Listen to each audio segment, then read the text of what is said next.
Goeiemôre en welkom weer eens. As SA Gemeente is ons besig om saam met Johannes te reis op pad na Paasfees se kruisgebeure. Kom luister en dink gerus elke dag saam oor die intrinsieke waarhede van die skrif en wat dit vir jou en my inhou. Johannes 12 vers 37 tot 50 is die oorganggedeelte tussen Jesus se bediening en leringe in Johannes en dan sy lydingspad na die kruis in die Johannes Evangelie. My oudste seun Henry het nou die dag 'n vraag aan my gevra wat so baie mense oorwonder. Wat is die belangrikste vir Christene? Kersfees, Jesus se geboorte, of Paasfees, Jesus se kruisiging? Baie mense meen die kruis is die kern, die sentrale punt van die Christelike geloof. By die kruis vind sondaars hoop en hulp. Van die kruis af bloei die hande en die sy van ons verlosser. En deur die kruis roep God die woorde van Jesaja 45 vers 22 uit, draai na my en word gered, almal op die aarde. Die eerste mens, Adam, was ongehoorsaam en dit het tot die dood gelei. Die seun van God, die tweede Adam, was gehoorsaam tot die dood toe, ja die dood aan die kruis, soos Filippense 2 vers 8 sê.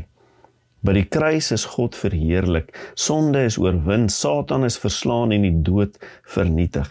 By die kruis skyn God se liefde soos die middagson, brand God se heiligheid sonder 'n sweem van die twyfel en bring God se krag sy doel tot vervulling ten spyte van die oppositie van die konings van die aarde en die vors van die hel. By die kruis word God se wysheid as dwaasheid beskou, maar bewys as 'n wysheid wat dwaase mense nie kan begryp nie. By die kruis dring God daarop aan om beide regverdig en regverdigmaker te wees, die regverdige regter van sonde en die barmhartige Vader van redding. Geen wonder dat die groot apostel Paulus sy lewe so opgesom het in Galasiërs 6 vers 14 nie, maar mag dit ver van my wees om op iets anders te roem as net die kruis van ons Here Jesus Christus. Henry se antwoord was eenvoudig: sonder Jesus se geboorte sou die kruisiging en opstanding tog nie kon wees nie.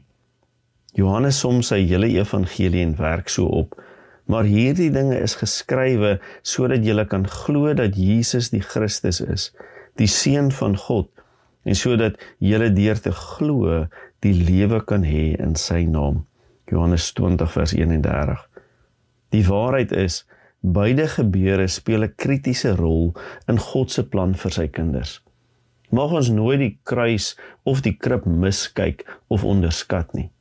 Mag ons eerder Jesus in sy volheid aanbid, van krib tot kruis, van graf tot heerlikheid. En mag ons, soos Johannes skryf, glo en lewe hê in sy naam. Ons gesels weer môre om verder en dieper waarhede te ontdek vir jou en my lewe.